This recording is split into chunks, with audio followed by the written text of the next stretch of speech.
They changed WNBA. Magic Johnson says Caitlin Clark Angel Reese rivalry echoes his own with Larry Bird. Caitlin Clark and Angel Reese leveled up women's basketball to unprecedented heights in 2024.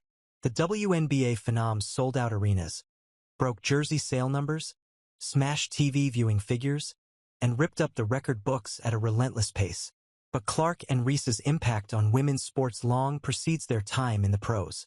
An intense NCAA Women's National Championship matchup between Iowa and LSU in 2023 saw Clark first become a household name. It also put former Tigers standout Reese on the national map after she taunted Clark by gesturing to her ring finger to symbolize the championship ring she was about to receive for the 102-85 win. Reese's "You Can't See Me" motion was a seminal moment, not just in her personal rivalry with Clark, but women's basketball as a whole. It also invoked memories of legendary duo Larry Bird and Magic Johnson, who went head-to-head in college before transitioning to the NBA. Magic recently appeared on Fox's Speak, where he was asked about the parallels between the Clark-Reese rivalry and his own with Larry legend. "I love the comparison between him and Bird," Johnson said, "because they dominated in college, as we both did, and then they brought it over to the WNBA. Just like we brought it to the NBA. We changed the NBA. They changed the WNBA. Before Michael Jordan, there was Magic and Larry.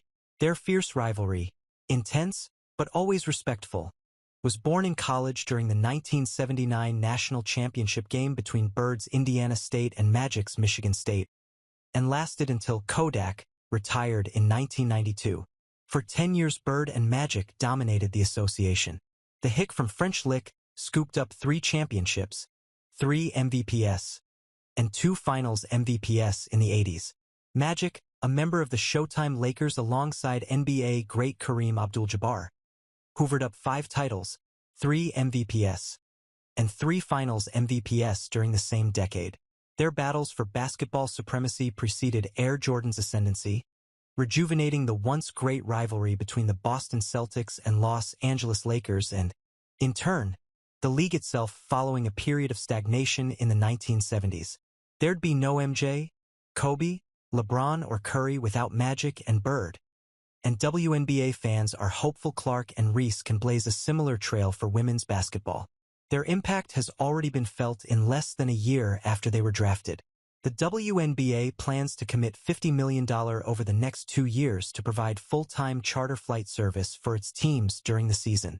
The new collective bargaining agreement, CBA, is also set to be a game-changer, as the WNBPA, a trade union for the W's players, will renegotiate the terms of their employment, including player salaries, and seek an equity-based model which will see Clark, Reese, and every other player's earnings skyrocket. Everything these young ladies have been fighting for, they're about to get. Magic went on. They end up getting private planes now. They're going to get more money in terms of salary because of the new collective bargaining agreement. So it's just amazing, the way they were able to go around arenas across the country and sell them out, with little girls now dreaming about being like Caitlin, like Angel, and others. So it has been great to watch. It is fun. And now everybody wants a WNBA franchise. Clark and Reese have long been pitted against one another. They go way back, having squared off on the AAU circuit. But Clark insists they aren't rivals in the traditional sense of the word. "I don't get that at all," Clark said during her interview with Time magazine after being named their 2024 Athlete of the Year. "We're not best friends, by any means, but we're very respectful of one another. Yes, we have had tremendous battles, but when have I ever guarded her? And when has she guarded me?" Clark and Reese have had contrasting fortunes in their sophomore seasons, with the former missing 11 of 25 games for the 13-12 fever. Reese has been steadily improving for the Sky, racking up a WNBA record of 10 straight double-doubles. But her team is 7-17 going into Sunday's game against Indiana, which Clark is expected to miss. But her team is 7-17 going into Sunday's game against Indiana, which Clark is expected to miss.